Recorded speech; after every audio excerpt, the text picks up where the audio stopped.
നമസ്കാരം, എല്ലാവർക്കും excellent ഇളമ്പയുടെ online ക്ലാസ്സിലേക്ക് സ്വാഗതം. ഇന്ന് നമ്മൾ എടുക്കാൻ പോകുന്നത് 10ാം ക്ലാസ്സിന്റെ അരിത്തമെറ്റിക് പ്രോഗ്രഷന്റെ 4ാം ഭാഗമാണ്.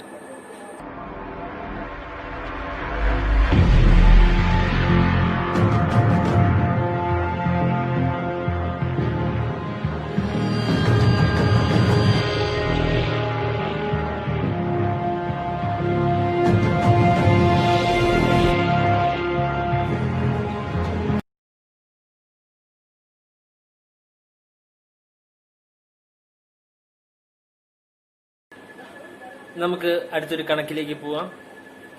7, 11, 15 എന്ന സമാന്തര ശ്രേണിയിലെ ഒരു പദമാണോ 100 എന്ന് പരിശോധിക്കുക.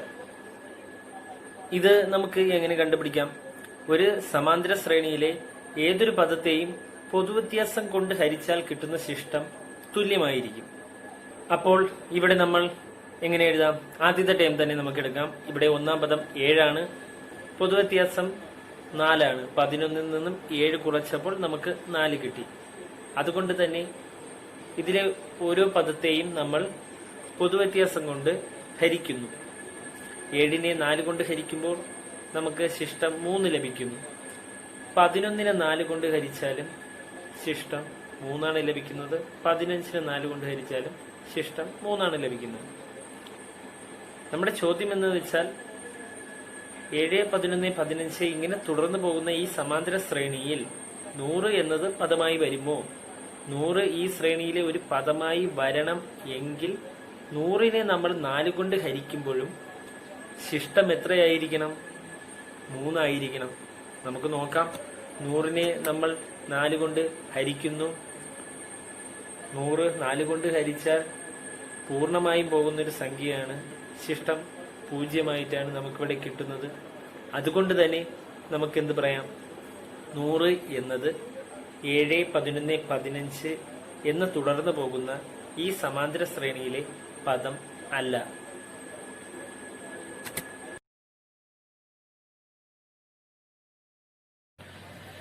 ഒരിക്കൽ കൂടി ഞാനിത് ഓർമ്മപ്പെടുത്തുകയാണ്. കഴിഞ്ഞ ക്ലാസ്സിലും ഈ ക്ലാസ്സിലുമായി നമ്മൾ തുടർച്ചയായി പഠിച്ചൊരു കാര്യമാണ്. ഒരു സംഖ്യ തന്നാൽ അത് സമാന്തര ശ്രേണിയിലെ ഒരു പദമാണോ എന്ന് കണ്ടുപിടിക്കാനാണ് സ്ഥിരമായി ചോദിക്കുന്ന ഒരു ക്വസ്റ്റ്യൻ ആണ്. ഇത് കണ്ടുപിടിക്കാനായി നമുക്ക് ബുദ്ധിമുട്ടൊന്നുമില്ല. ആദ്യമായി നമ്മൾ അതിന്റെ പൊതുവ്യത്യാസം എത്രയെന്ന് അറിഞ്ഞിരിക്കണം. ആ പൊതുവ്യത്യാസം കൊണ്ട് നമ്മൾ ഓരോ പദത്തെയും, ആ തന്നിരിക്കുന്ന ഓരോ പദത്തെയും നമ്മൾ ഹരിച്ചു നോക്കണം. അപ്പോൾ നമുക്ക് ശിഷ്ടം കിട്ടും. ആ കിട്ടുന്ന ശിഷ്ടം തന്നെയാണോ നമുക്ക് ഈ തന്നിരിക്കുന്ന സംഖ്യയെ പൊതുവ്യത്യാസം കൊണ്ട് ഹരിച്ചപ്പോഴും കിട്ടിയത് എങ്കിൽ നമുക്ക് ഉറപ്പിച്ച് പറയാം, ആ സംഖ്യ നമ്മുടെ ഈ സമാന്തര ശ്രേണിയിലെ ഒരു പദമാണ്.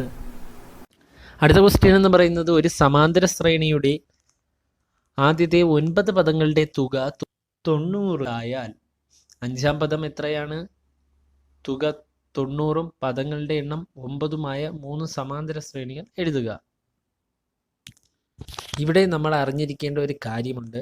പദങ്ങളുടെ എണ്ണം ഒറ്റസംഖ്യയാണെങ്കിൽ സമാന്തര ശ്രേണിയിലെ നിശ്ചിത പദങ്ങളുടെ തുക എന്ന് പറയുന്നത് മധ്യപദത്തെ പദങ്ങളുടെ എണ്ണം കൊണ്ട് ഗുണിച്ച് കിട്ടുന്ന സംഖ്യയായിരിക്കും. ഇവിടെ ആദ്യത്തെ 9 പദങ്ങളുടെ തുക 90 എന്ന് തന്നിട്ടുണ്ട്. അതിൽ നിന്ന് നമുക്ക് മധ്യപദമായ 5ാം പദമാണ് കണ്ടുപിടിക്കേണ്ടത്.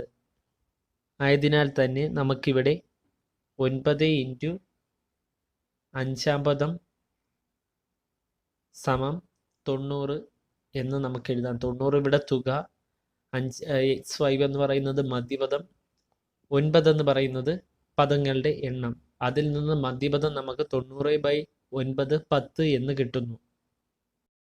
അതുപോലെ തന്നെ ഇങ്ങനെ മധ്യപദം 10 ആയിട്ടുള്ള 3 സമാന്തര ശ്രേണികൾ നമ്മളിവിടെ എഴുതുകയാണ്. ഇങ്ങനെയുള്ള സമാന്തര ശ്രേണിയിൽ ഏത് സംഖ്യ പൊതുവ്യത്യാസമായി വന്നാലും 9 പദങ്ങളുടെ തുക 90 തന്നെ ആയിരിക്കും. അടുത്ത ക്വസ്റ്റ്യൻ, 100നും 300നും ഇടയിൽ 3 കൊണ്ട് ഹരിച്ചാൽ ശിഷ്ടം 2 കിട്ടുന്ന എണ്ണൽ സംഖ്യകളുടെ ശ്രേണി എഴുതുക. ഈ ശ്രേണിയിൽ എത്ര പദങ്ങളുണ്ട്? ഈ സംഖ്യാശ്രേണിയിലെ പദങ്ങളുടെ തുക കാണുക. ഇവിടെ നമ്മൾ ആദ്യമായി 1ാം പദം കണ്ടുപിടിക്കും. 100നും 300നും ഇടയിലാണ് ചോദിച്ചിരിക്കുന്നത്. അതുകൊണ്ട് നമ്മൾ ആദ്യം 101 എടുത്ത് നോക്കും. 101നെ 3 കൊണ്ട് ഹരിച്ച് നോക്കും. 99 പൂർണ്ണമായും പോകും. 101 പോകത്തില്ല. അടുത്ത 102 പോകത്തുള്ളൂ. അപ്പം ശിഷ്ടം നമുക്ക് 2 കിട്ടുന്നു. ആയതിനാൽ ഇവിടെ ഒന്നാം പദം 101 എന്ന് തന്നെ നമുക്കെടുക്കാം. പൊതുവ്യത്യാസം 3 ആണെന്ന് നമുക്കറിയാം. 3 കൊണ്ട് ഹരിച്ചാൽ ശിഷ്ടം 2 കിട്ടുന്ന സംഖ്യകളുടെ ശ്രേണിയാണ് നമ്മൾ എഴുതേണ്ടത്. അതുകൊണ്ട് തന്നെ ഈ ശ്രേണി എങ്ങനെ പോകും? 101 തുടങ്ങി 104, 107, 110, 113 അങ്ങനെ തുടർന്ന് പോകും. അപ്പോൾ 300നും 100നും ഇടയിലാണ് അവസാന പദവും നമ്മൾ കണ്ടുപിടിക്കേണ്ടിയിരിക്കുന്നു. ഏറ്റവും അവസാനമായി നമുക്ക് ഈ ശ്രേണിയിൽ ഉൾപ്പെടുമോ എന്ന് നോക്കേണ്ട സംഖ്യ 299 ആണ്. 299നെ നമ്മൾ 3 കൊണ്ട് ഹരിച്ചു നോക്കും. ശിഷ്ടം 2 കിട്ടുമോ എന്ന് നോക്കും. 299നെ ഹരിക്കുമ്പോൾ 3 കൊണ്ട് ഹരിക്കുമ്പോൾ നമുക്ക് ഇവിടെ ശിഷ്ടം 2 തന്നെയാണ് കിട്ടുന്നത്. അതുകൊണ്ട് ആദ്യ പദം 101 എന്നും അവസാന പദം 299 എന്ന് നമ്മളിവിടെ എടുക്കുന്നു.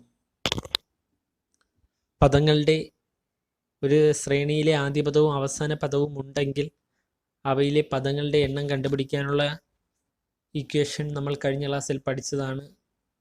അവസാന പദത്തിൽ നിന്നും ആദ്യ പദം കുറച്ചിട്ട് അവയെ പൊതുവ്യത്യാസം കൊണ്ട് ഹരിക്കുക. ആ കിട്ടുന്ന സംഖ്യയോട് 1 കൂട്ടുന്നതായിരിക്കും ആ ശ്രേണിയിലെ സംഖ്യകളുടെ അല്ലെങ്കിൽ പദങ്ങളുടെ എണ്ണം.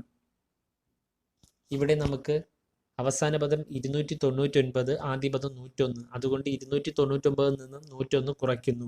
ആ കിട്ടുന്ന ഉത്തരം 198നെ പൊതുവ്യത്യാസമായ 3 കൊണ്ട് ഹരിക്കുന്നു. അപ്പോൾ നമുക്ക് 66 ലഭിക്കുന്നു.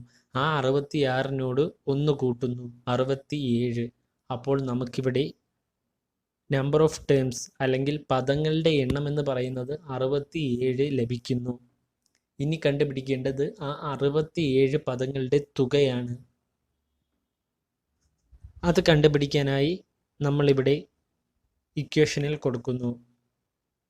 സംഖ്യകളുടെ തുക കണ്ടുപിടിക്കാനുള്ള ഇക്വേഷൻ 1/2 n × x1 + xn. അതായത് ഒന്നാം പദവും 67ാം പദവും കൂട്ടി കിട്ടുന്ന തുകയോട് പദങ്ങളുടെ എണ്ണം n കൊണ്ട് ഗുണിച്ചിട്ട് അതിൻ്റെ പകുതി എടുക്കുന്നു. ഇവിടെ xn 101, x 65, അതായത് അവസാന പദം എന്ന് പറയുന്നത് 299. അവ രണ്ടും കൂടെ കൂട്ടുമ്പോൾ നമുക്ക് 400 കിട്ടുന്നു. പദങ്ങളുടെ എണ്ണം 67, അതുകൊണ്ട് ഗുണിക്കുന്നു. ആ കിട്ടുന്ന തുകയുടെ പകുതി എടുക്കുന്നു. ഈ 101, 104, 107 എന്നിങ്ങനെ 299 വരെ തുടർന്ന് പോകുന്ന ഈ സംഖ്യാശ്രേണിയിൽ 67 പദങ്ങളുടെ തുക എന്ന് പറയുന്നത് 13,400 എന്ന് നമുക്കിവിടെ ലഭിക്കുന്നു. അടുത്തത് ഒരു സമാന്തര ശ്രേണിയിലെ ആദ്യത്തെ n പദങ്ങളുടെ തുകയുടെ ബീജഗണിത രൂപം Sn = 2n² + 3n ആണ്. ഈ സമാന്തര ശ്രേണിയുടെ ആദ്യ പദവും പൊതുവ്യത്യാസവും എഴുതുക. ശ്രേണിയുടെ ബീജഗണിത രൂപം എഴുതുക. ഈ ശ്രേണിയിലെ ആദ്യത്തെ 25 പദങ്ങളുടെ തുക എത്രയാണ് എന്നെഴുതുക. ശ്രദ്ധിക്കണം, തുകയുടെ ബീജഗണിത രൂപമാണ് നമുക്ക് തന്നിരിക്കുന്നത്. നമ്മൾ കണ്ടുപിടിക്കേണ്ടത് ശ്രേണിയുടെ ബീജഗണിത രൂപമാണ്. ഇവിടെ നമ്മൾ അറിഞ്ഞിരിക്കേണ്ട ഒരു കാര്യമുണ്ട്. ഒരു സമാന്തര ശ്രേണിയിലെ തുടർച്ചയായ പദങ്ങളുടെ തുകയെ Sn = pn² + qn എന്ന രൂപത്തിൽ എഴുതാം. ഇവിടെ പൊതുവ്യത്യാസം നമ്മൾ 2p എന്നെടുക്കും. p + qനെ ഒന്നാം പദമായിട്ടും എടുക്കും. അതായത് ഈ തന്നിരിക്കുന്ന ഇക്വേഷനിൽ p എന്ന് പറയുന്നത് 2 ആണ്.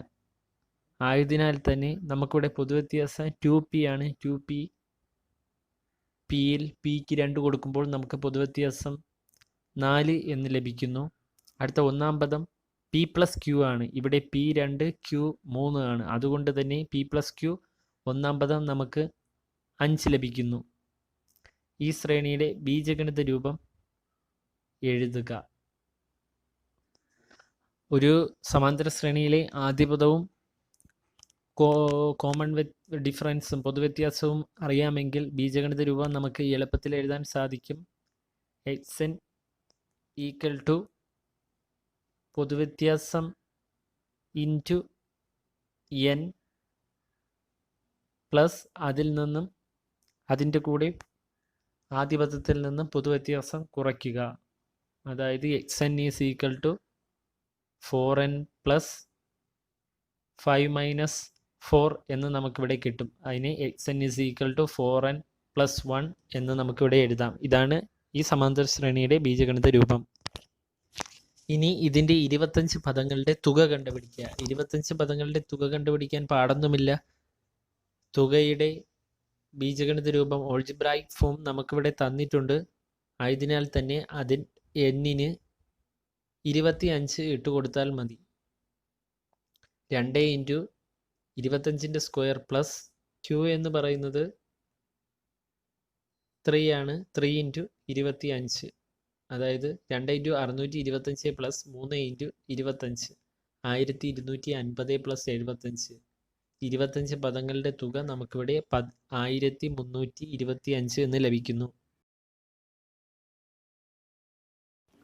അടുത്ത ക്വസ്റ്റ്യൻ, 1 മുതൽ 100 വരെയുള്ള എണ്ണൽ സംഖ്യകളുടെ തുക 5050 ആണ്. ഇതുപയോഗിച്ച് 3, 6, 9, 12 ഇങ്ങനെ തുടർന്ന് 300 വരെ പോകുന്ന സമാന്തര ശ്രേണിയിലെ പദങ്ങളുടെ തുക കാണുക. ഇങ്ങനെ നമുക്ക് കണ്ടുപിടിക്കാം. 3, 6, 9 ഇങ്ങനെ തുടർന്ന് പോകുന്ന സംഖ്യ എന്ന് പറയുന്ന സമാന്തര ശ്രേണി എന്ന് പറയുന്നത് 3ൻ്റെ ഗുണിതങ്ങളായിട്ടുള്ള ശ്രേണിയാണ്. അതിൽ നിന്നും 3 നമ്മൾ പുറത്തെടുക്കുകയാണെങ്കിൽ 1 പ്ലസ് 2 3 ഇൻറ്റു 1 പ്ലസ് 2 പ്ലസ് 3 എന്നിങ്ങനെ തുടർന്ന് 100 വരെയുള്ള സമാന്തര ശ്രേണി എണ്ണൽ സംഖ്യകളുടെ ശ്രേണി നമുക്കിവിടെ എഴുതാം. 1 മുതൽ 100 വരെയുള്ള എണ്ണൽ സംഖ്യകളുടെ തുകയെ നമുക്കിവിടെ തന്നിട്ടുണ്ട് 5050. അതിൻ്റെ കൂടെ നമ്മൾ പൊതുവായിട്ട് പുറത്തെടുത്ത 3 കൊണ്ട് ഗുണിക്കുന്നു. 3 ഇൻറ്റു 5050. നമുക്കിവിടെ ഉത്തരം 15150 എന്ന് ലഭിക്കുന്നു.